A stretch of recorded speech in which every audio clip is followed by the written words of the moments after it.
Welcome to the faith for the middle season. Everyone celebrates when the prophet comes and when it's fulfilled, but who keeps believing in the middle? The middle season is the most silent, the most confusing, and often the most stretching part of the journey.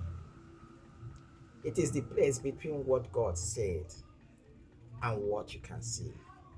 The place between what God said and what you can see. It is not easy to have faith. It is easy rather to have faith at the beginning when the world is fresh, but at the end when result appear. But real faith is tested in the middle. Yes, when the fire burns slow, when prayer seems unanswered, and when the wait feels longer than expected. The middle season is where many give up because they mistake delay for denial. But here, this child of God, God doesn't waiting seasons. The middle is his workshop. It is where he shapes your heart, kakarabati, yeah, strengthens your endurance, and proves if you trust his promise or just his performance. Let me take it again. It is where he shapes your heart, strengthens your endurance, and proves if you trust his promise or just his performance.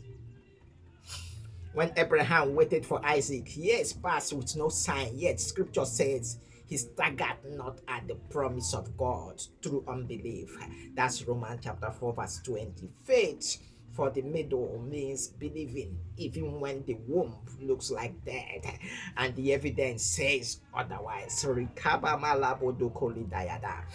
danger of the middle season is discouragement. The temptation is to settle, to compromise, or to redefine what God said just to feel in control.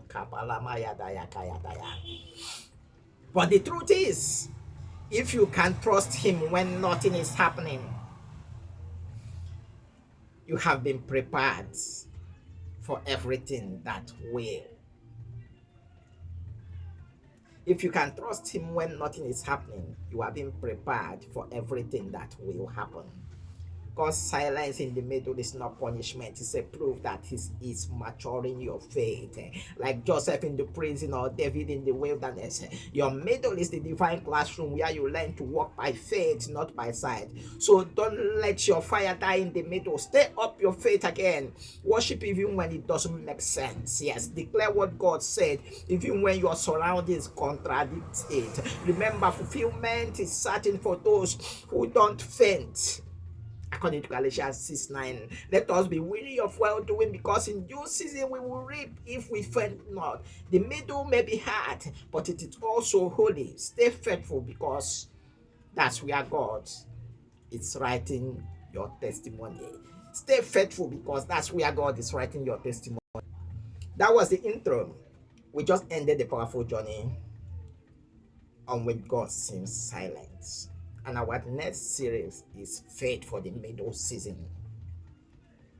And this series, we discovered in the former series, we discovered that God's silence doesn't mean it is denial, rather it is a preparation. But now we are stepping into a crucial part of the journey, a phase that many people struggle with, but few talks about it. It is the middle season. It is the middle line between the promise and its fulfillment, when you heard God clearly, but yet nothing looks like what God has said about you. So in the next 7 days, by the grace of God, we are looking at faith for the middle season. Everyone celebrates when the prophecy is fulfilled, but the distance between when it is fulfilled and when it is done, nobody talks about it. Some people give up in that middle line.